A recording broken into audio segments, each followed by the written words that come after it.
xibaar yu wér te wóor ca tàng ba abonnez-vous pour ngeen di mën di jot suñuy vidéo. daleen ak jàmm seen chaîne bi di Buzz 221 HD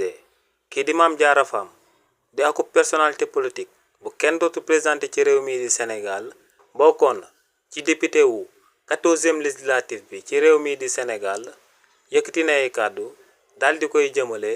ci njuuj njaaj yi nga xam ne député yu bokkoon ci coalition Benno Bokk Yaakaar dañ ko daan amal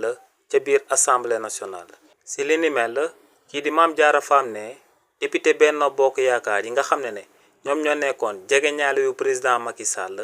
ñooñee lu leen neex lañ daan amal ci biir assemblée nationale tant sur le plan politique que ci beneen domaine te ne lu koy firndeel moom mooy que ne ci 14e législative bi lañ jàppoon député bii di Mamadou Sall ak député bii di Boubacar Biaye ne ñooñee ñoo ngi leen tegee woon loxo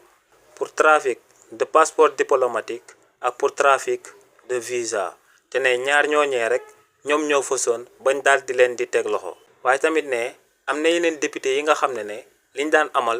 du lenn lu trafic de passeport diplomatique te ne yoon bu leen toppoon tamit du leen doon mën a jàpp ba daal di leen di teg daan ndax ne député yooyee yoon biñ daan jaar yoonu réewu Sénégal da koo daal di daganal te ne yoon boobee moom mooy que ne député yooyee buñ bëggoon a amal trafic de passeport diplomatique te dara du leen ci doon fekk dañ doon takk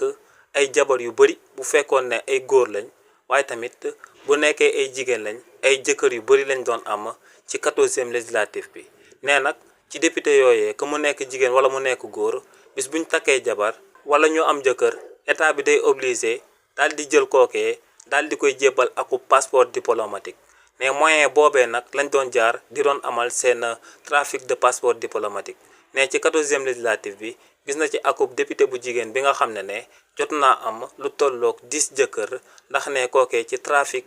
de passeport diplomatique la nekkoon te ne jëkkëram yooyu yëpp ay mariage fictif la woon ndax ne ñooñee ginnaaw buñ jotee woon seen passeport diplomatique ci saa si lañ doon daal di tas sëy bi. xibaar yu wér te wóor ca tàng ba abonnez-vous pour ngeen di mën di jot suñuy vidéo.